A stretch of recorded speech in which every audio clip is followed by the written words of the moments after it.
कहते हैं बीता समय कभी लौट कर नहीं आता, लेकिन ये भी एक सच है कि इतिहास खुद को दोहराता है और कभी कभी बीते समय की झलकियां जहन में फिर से कौंध जाती हैं। जी हाँ, इन दिनों भारतीय राजनीति में जो कुछ भी चल रहा है उसे ध्यान से देखने पर आपको राम जन्मभूमि की याद आ जाएगी। हम बात कर रहे हैं इन दिनों सुर्खियों में छाए ज्ञानवापी मामले की, जिसके घटनाक्रम लाइन दर लाइन अयोध्या मामले की तरह ही गंभीर होते चले जा रहे हैं और रोज इसमें कुछ नई परतें जुड़ती चली जा रही हैं। आपको बता दें, अभी हाल ही में बनारस जिला कोर्ट ने हिंदू पक्ष में फैसला सुनाते हुए हिंदुओं को ज्ञानवापी के व्यास तहखाने में पूजा के अधिकार दे दिए हैं।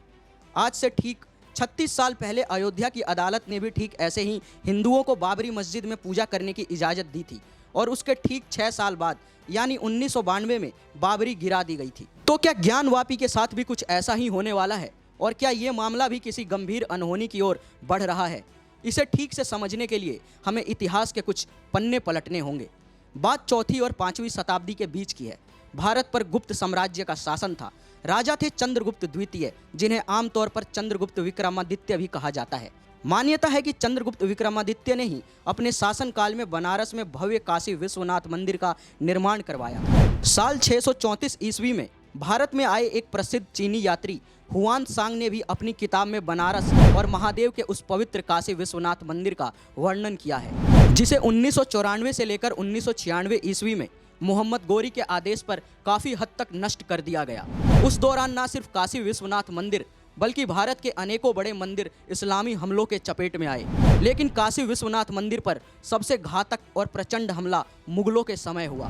बात साल 1661 की है, जब आलमगीर औरंगजेब के आदेश पर न सिर्फ काशी विश्वनाथ मंदिर के शिखर को तोड़ा गया बल्कि मंदिर के उन्हीं दीवारों पर गुंबद बनाकर उसे मस्जिद घोषित कर दिया गया, जिसे आज हम और आप ज्ञानवापी मस्जिद के नाम से जानते हैं। लेकिन उस मस्जिद के गुंबद के नीचे की दीवारें उस प्राचीन मंदिर के अस्तित्व का फसाना साफ साफ बयां करती रहती हैं। जिसके बाद मराठों के काल में रानी अहिल्याबाई होलकर ने काशी विश्वनाथ मंदिर का जीर्णोद्धार करवाया। समय बीतता गया, काशी विश्वनाथ की यादें धुंधली होती गईं, लेकिन हिंदुओं की आस्था में महादेव का वो प्राचीन मंदिर हमेशा बना रहा। सालों तक भले ही ज्ञानवापी में नंदी की मौजूदगी में मुस्लिम समुदाय नमाज पढ़ता रहा, लेकिन महादेव भक्त जानते थे कि विश्वनाथ का शिवलिंग आज भी उस मंदिर में मौजूद है।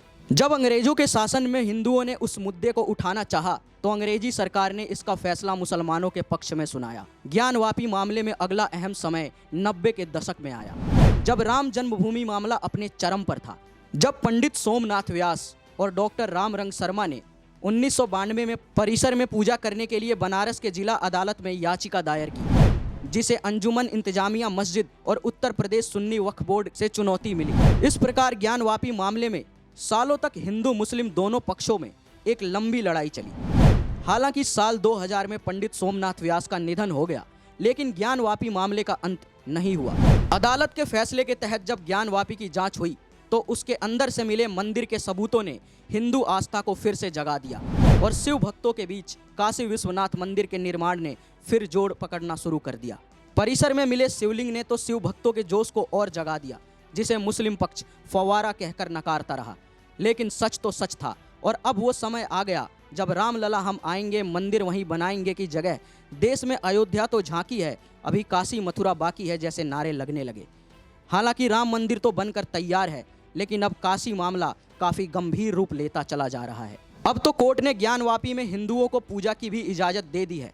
अब आने वाले समय में यहाँ क्या होता है ये जानने वाली बात होगी। लेकिन एक सवाल ज्यों का त्यों बना हुआ है, वो ये है कि क्या ज्ञानवापी मामला भी राम मंदिर की तरह एक आंदोलन का रूप ले रहा है?